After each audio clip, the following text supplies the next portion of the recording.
Gita shorts अध्याय द्वितीय। सत्य तक पहुंचने के मार्ग अनंत हैं। भगवान कृष्ण अब तक अर्जुन से सांख्य योग की बात कर रहे थे, पर अब वो कहते हैं, हे पार्थ, यह सब जो कहा गया वो ज्ञान योग के विषय में था।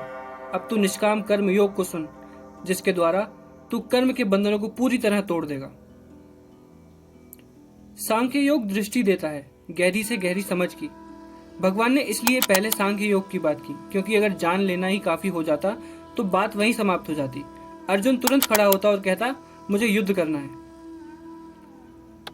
जय कृष्ण मूर्ति भी सांख्य योग की बात करते हैं। To know is enough. पर क्या वाकई, क्या सिर्फ जानना ही काफी है? अगर जानने से सब हो जाता तो हम सबको पता है कि क्रोध बुरा है, भय बुरा है, वासना बुरी है, फिर भी ये भाव बार बार क्यों उठते हैं? कृष्ण कहते हैं, तुमने भी जाना ही नहीं है। जिसे जानने की सांख्य योग बात करता है वो सूचना नहीं, अंतर्बोध है। जैसे दूध का जला हुआ व्यक्ति छाछ को भी फूक फूक कर पीता है। एक बार उसने जान लिया तो फिर जीवन का पूरा पैटर्न ही बदल जाता है उसका। भगवान कृष्ण ने अर्जुन को सब कुछ समझाया। आत्मा अमर है, शरीर बदलने वाले वस्त्र की तरह है, मरण कुछ नहीं।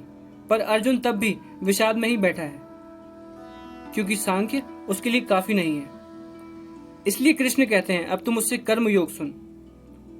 ये उन लोगों के लिए है जो जानने से नहीं, करने से जान सकते हैं। क्या होगा कृष्ण का आगे का संदेश?